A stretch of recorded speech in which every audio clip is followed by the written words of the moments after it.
Hola, ¿qué tal? Vamos a discutir los ejemplos de la lectura, que como se dan cuenta es la extensión del cálculo de variaciones. Una de las extensiones tiene que ver con el caso de varias variables, es decir, más de una variable de estado o de condición. Entonces, eh, la condición o la ecuación de Euler en el caso de varias variables indica que va a haber tantas ecuaciones de Euler como variables tenga el problema, ¿no? Entonces, cuantas variables, vamos a ponerlo así, cuantas variables tenga el problema, cuántas ecuaciones hay que resolver. Ajá, y con ecuaciones me refiero, por supuesto, a la ecuación de Euler. Por ejemplo, si tenemos, si hay tres variables, entonces hay tres ecuaciones de Euler, por supuesto. Por ejemplo, vamos a tomar el funcional que se menciona al principio. Ajá, perdón, aquí es z. Ujú. Entonces el funcional depende de y y de z. Entonces el integrando, perdón, la integral sería de 0 a t. El integrando es y más z más la derivada de y al cuadrado más la derivada de z al cuadrado. ¿Sale? Entonces todo esto, por supuesto, con respecto al tiempo, ¿no? Entonces la parte de la solución, en este caso que hay dos variables, inclusive el mismo funcional nos dice que depende de dos variables, pues nos indicaría que hay dos ecuaciones de Euler, ¿no? Entonces, voy a poner aquí con respecto a y. Ajá. Entonces, con respecto a y, la derivada parcial de f con respecto a y debe de ser la derivada con respecto al tiempo de la derivada parcial de f con respecto a y'. Esa es una, ¿no? Es con respecto a y, la primera variable. Ahora, con respecto a z, que es la segunda ecuación, con respecto a z, ¿qué es lo que sucede? Pues que la derivada parcial de f con respecto a z debe ser la derivada con respecto al tiempo de la parcial de f con respecto a z'. ¿Vale?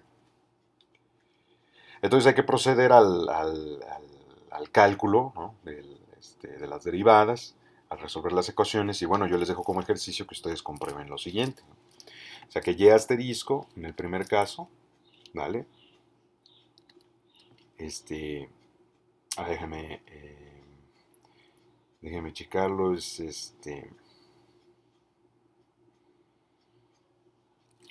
sería así, miren, vamos a ponerlo aquí.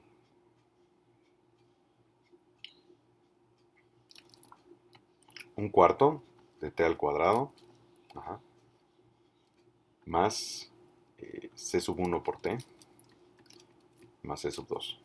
¿Vale? Esa sería la solución, la trayectoria óptima con respecto a y.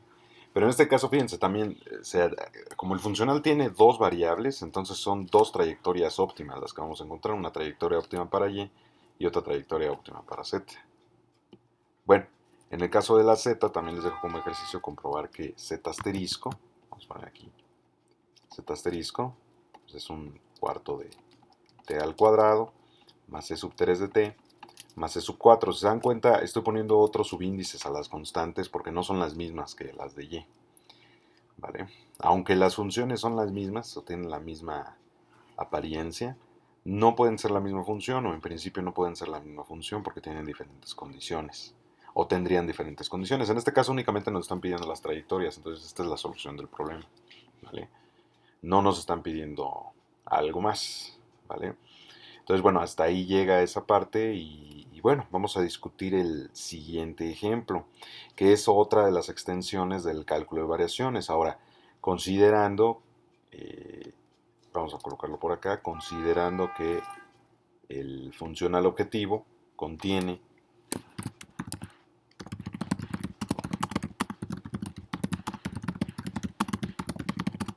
derivadas de orden superior con respecto a la variable objetivo, ¿no? O bueno, la variable incógnita, podemos decir así. La variable objetivo o variable incógnita. Entonces, bueno, el ejemplo dice, transforme el siguiente funcional. Ya voy a recorrer la pizarra hasta acá. Vamos a trabajar con el funcional v de y igual a la integral de 0 a t de t por y cuadrada más y por y prima más la segunda derivada al cuadrado. ¿Vale? Y todo esto con respecto al tiempo. Entonces, ¿qué es lo que hay que hacer? Transformarlo en un funcional de varias variables. ¿En qué consiste eso? Bueno, en proponer que, por ejemplo, z, vamos a ponerlo así, sea z la primera derivada de y. Entonces, la primera derivada de z o la derivada de z sería la segunda derivada de y. ¿Sale? O sea, si derivamos z, tenemos que derivar la derivada de y. Entonces, la derivada de z es la segunda derivada de y. Así es que, sustituyendo,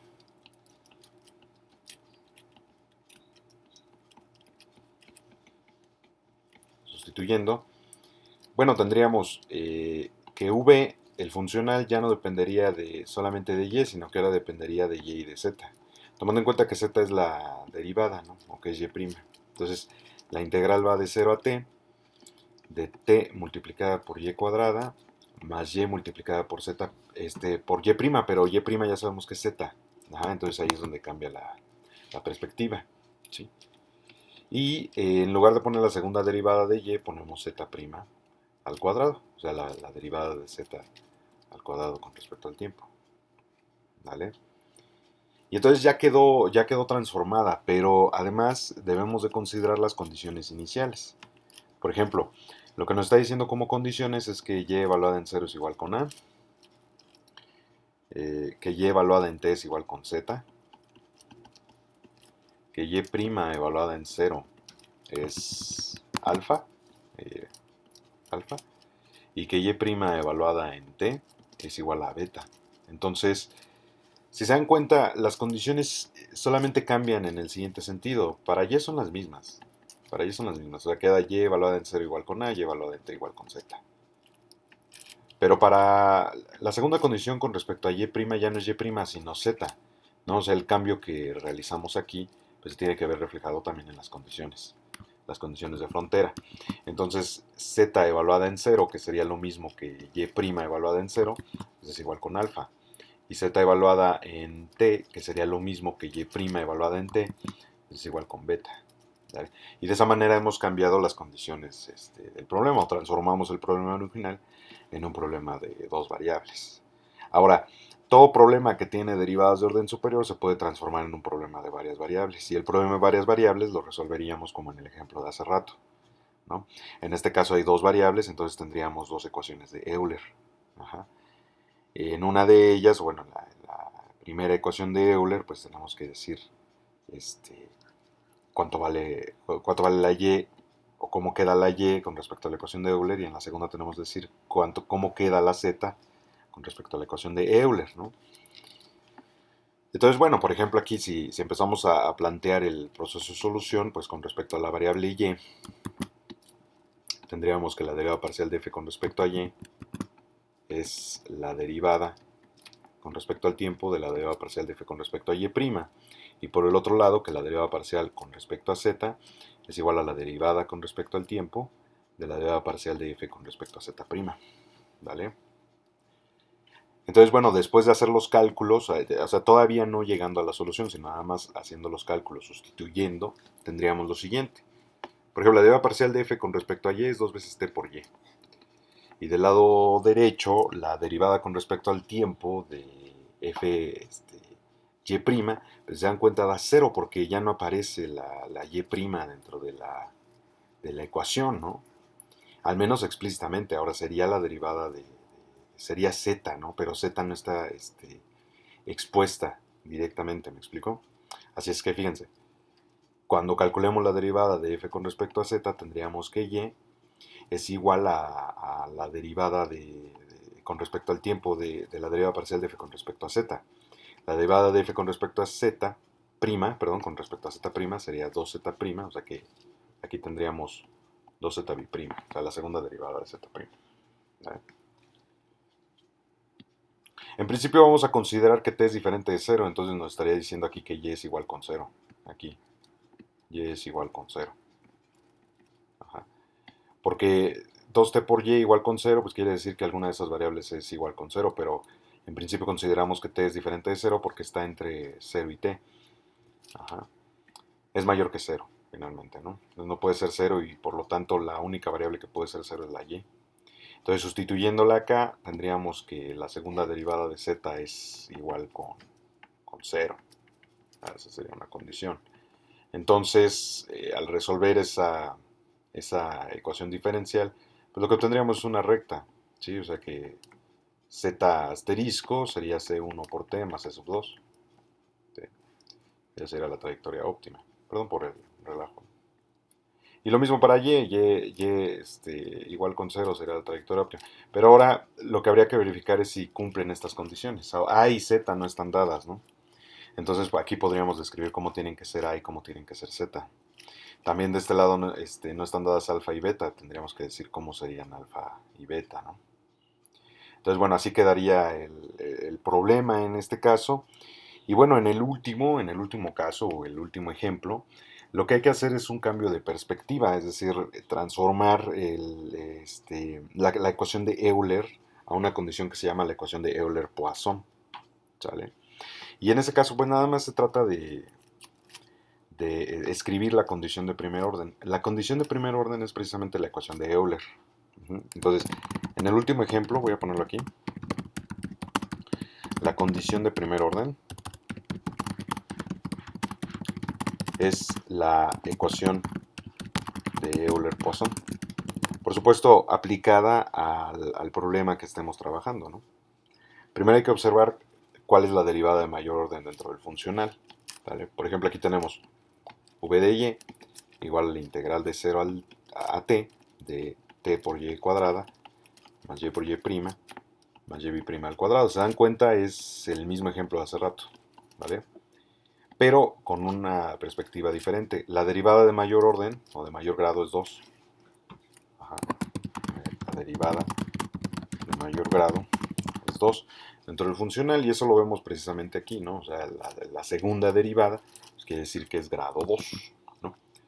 Entonces, la ecuación de Euler-Poisson, voy a poner aquí ecuación Euler-Poisson, quedaría expresada de la siguiente forma.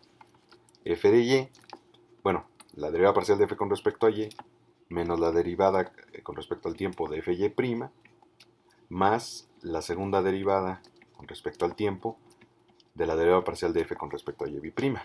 Y esto es igual con 0. ¿Sale? O sea, hasta ahí llega. ¿Sí? Luego, les dejo como ejercicio comprobar. Voy a poner así. Ejercicio. Pues comprobar que la ecuación que se obtiene es la siguiente. Que la cuarta derivada de y más t multiplicada por y es igual con 0, ¿no? Y entonces esto sería la ecuación de, la condición de primer orden, perdón. Esa sería la respuesta que se está pidiendo. ¿Vale? Entonces, ¿de qué se trata? Pues de calcular las derivadas, de sustituir y simplificar para poder llegar a esto, nada más. Aquí es la cuarta derivada de y, ¿eh? Y4, cuarta derivada de y. ¿Vale? Y bueno, pues eso sería todo por hoy. Que tengan excelente día.